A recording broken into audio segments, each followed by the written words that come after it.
Suportado ng samahan ng mga guro ang panukalang batas na nagbibigay ng dignidad sa mga gurong gumaganap bilang election officers tuwing halalan. Si George Bandola sa detalye. Kung maipasa, hindi na uobligahin ng mga guro na magsilbi tuwing eleksyon. Mga samahan ng mga guro sa bansa, suportado rin ang panukalang batas sa Kongreso na nasa ikalawang pagbasa na.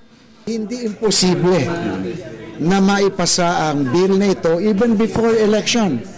Kasi napakaikling proseso na lang ang kailangan dito sa bill na ito para maipasa. Sa ngayon, yung mga teachers are, shall we say, parang they are left on their own kasi they have to hire their own counsel, di ba, sa ngayon, or they have to go to the public assistance, public attorney's office. So, alam nyo naman na bigyan ng ganoon kaimportansya ang kanilang mga legal cases. Pero in this bill, that problem is hopefully addressed. Sabi nga ni dating DepEd Assistant Secretary Jonathan Malaya, tila pinupwersa ng batas sa mga guro tuwing eleksyon. Pero hindi naman natutugunan ang pangangailangan ng mga ito, lalo na tuwing nagiging biktima sila ng harassment. Pagiging BI, hindi kailangan pag-election lang.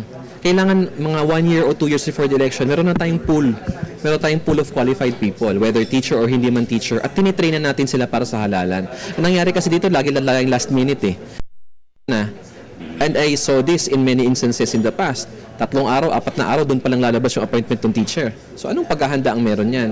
Sabi ni Congressman Castro, mas lalaki ang benepisyo ng mga election officers pag nagkataon at bibigyan ng karapatan ng COMELEC na mag-train ng mga papalit na BEIs sakaling tanggihan ito ng mga guro, lalo na sa mga highly politicized area o conflict area. We were discussing something within an amount within the vicinity of 3,000 to 4,000. That's per day, right? Yeah. And what about yung mga susunod pang mga araw na nandun pa rin sila nakikita? During the time that they are performing election service.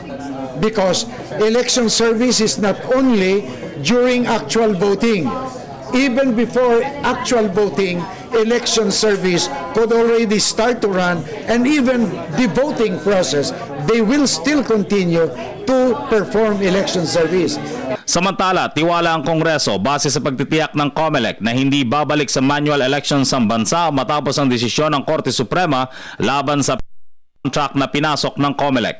Para sa Telebisyon ng Bayan, George Bandola.